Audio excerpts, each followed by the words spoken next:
Hello, everyone, and welcome to another episode of Founders Grid. Today we have Alessio, the Director of Engineering at 645 Ventures. Alessio, welcome to the show.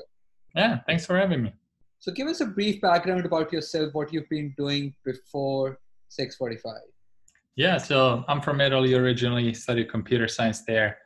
I started a company with a friend of mine over there. We basically built an open source home automation system. What we quickly figured out was that it's really hard to build hardware startups. So that was kind of my first exposure to how venture capital works, how you raise capital.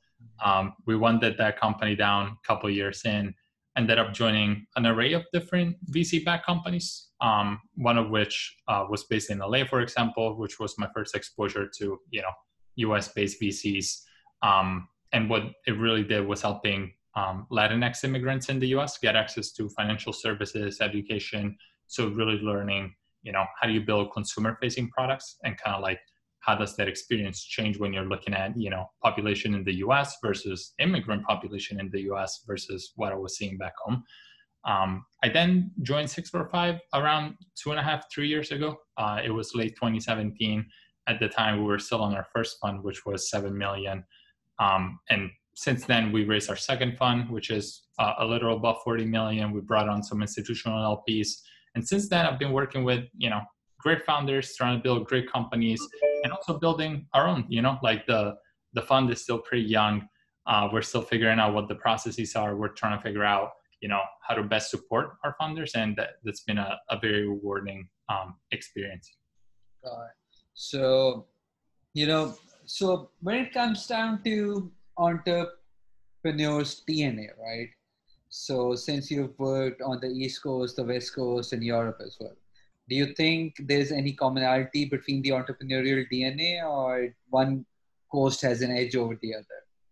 Yeah, I think I think founders on the West Coast have an edge over the VCs because they're more well informed about how the VC world works. I think what happens with founders that are in kind of non-prime geographies is like they're not really experts into how do you talk with VCs, like what do VCs expect, like they don't have the same support group that people on the West Coast have and now more recently in New York have. So they're advantage in that way versus in Europe, I think VCs are a little more advantage because the information asymmetry is even larger. So you kind of need to, know that you can trust the VCs that you're speaking to. Unfortunate times because of COVID, and because of that, we've seen multiple VCs rethinking their investment thesis, big companies laying off. The world is all into a phase of rethinking what the post-COVID world is going to be like. So at 645, are you rethinking your thesis, or are you working on any workings that you can share with us? How do you see which industry to perform better than the other? Yeah, we spent quite a bit of time internally working on this post-COVID investing framework, and really there's different layers to it. The first thing that we wanted to think about is how does the crisis affect the incumbents? So for there to be a startup opportunity, you need to see the incumbents in the space kind of be disadvantaged by the current situation. So if you think about remote work tools, like companies like Microsoft are actually advantaged by the switch because they already have the distribution channels through their enterprise products that they were selling before. If you think about, for example, one space that I've been focusing on is online events. If you think about the existing players there, most of them are offline companies. So if you think about Cvent, like most of their products are tailored to offline events versus what you need now is like experiences that are different from what offline used to be. So it's kind of hard for them to innovate quickly. And you can see companies like Hopin, like Calm, Pay Summit that are kind of rising in this space because there's this unmet demand out there.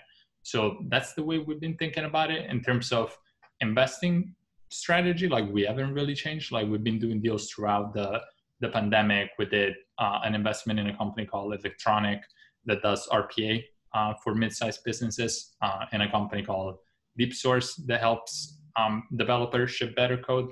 A company called Slope that is actually in the clinical trial management space.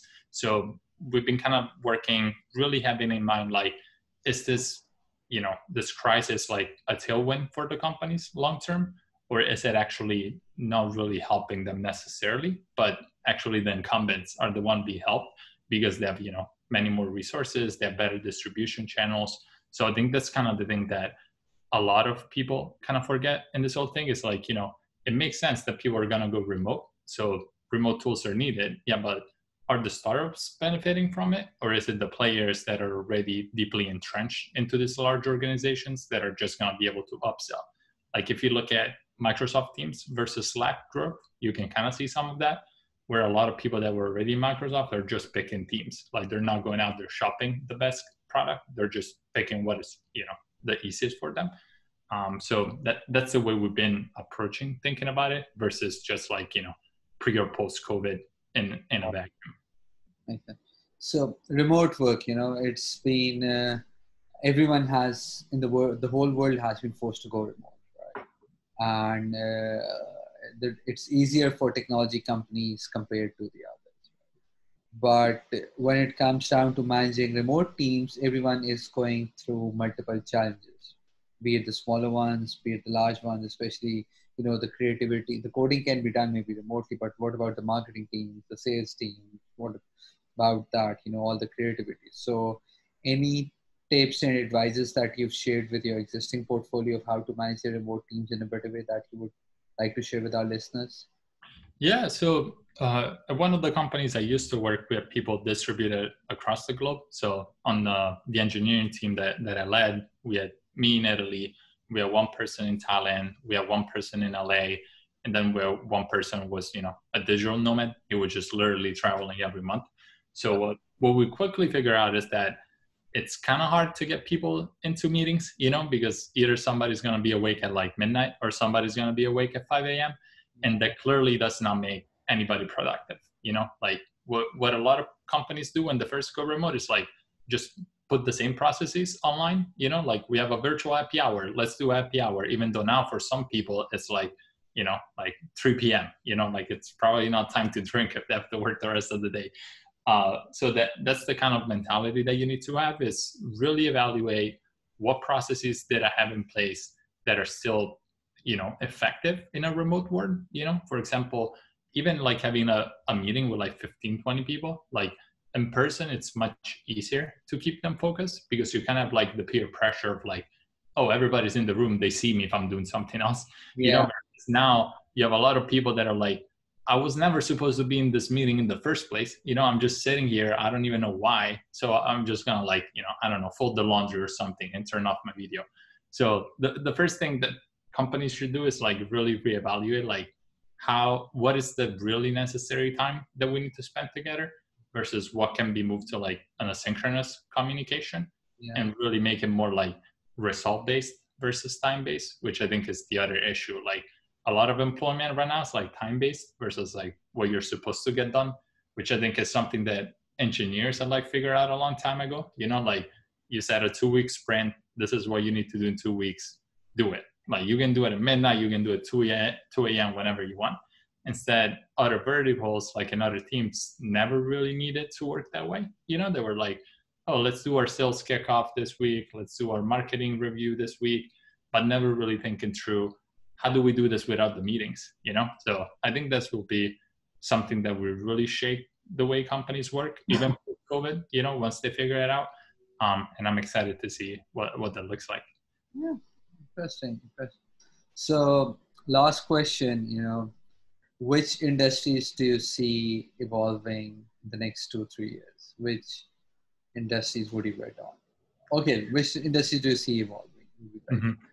Yeah, there's really a lot of different things, but I think real estate is probably going to be the main one for a couple of reasons. The first one is that real estate was already trailing in terms of technology adoption, so over the past like 5 years or so, you've seen like Procore get very big, you've seen PlanGrid get very big, and there's kind of been this digitalization of real estate. What happens now is that all of a sudden, like we have this very expensive real estate, and like people can go into it, like you cannot be in the same places. So like, how do you reshape the way experiences are built? How do you reshape the way, even streets are used? Like, like here in New York, like Broadway has been closed to like, traffic right now, and it's like only pedestrians. Like maybe some of that will stay even post-COVID, and like that really changes the way the real estate on those streets is, because like right now you have a lot more space in front of your establishments versus just having a little bit on the sidewalk. So there's going to be a lot there, and there's going to be this merging between technology and real estate. Like how do you use technology to build very cool experiences in this kind of like different places? So we'll see. And then of course, as an engineer, the other thing is always DevOps and engineering. Like I feel like every 5 years, if you look back 5 years, like it's completely different, which is what, you know, keeps it exciting. Exciting, yeah. Yeah. So, and the other great thing is that, you know, now everybody's finally figured out that every company is a technology company. So like developers finally have, you know, the respect that they need at the budget level, you know, they can finally pay for things, and it's going to be great to see the kind of tools that get built. Alessio, thank you so much for being on the show. Take care of yourself and stay safe. Thank you. Thank you for having me. Bye-bye.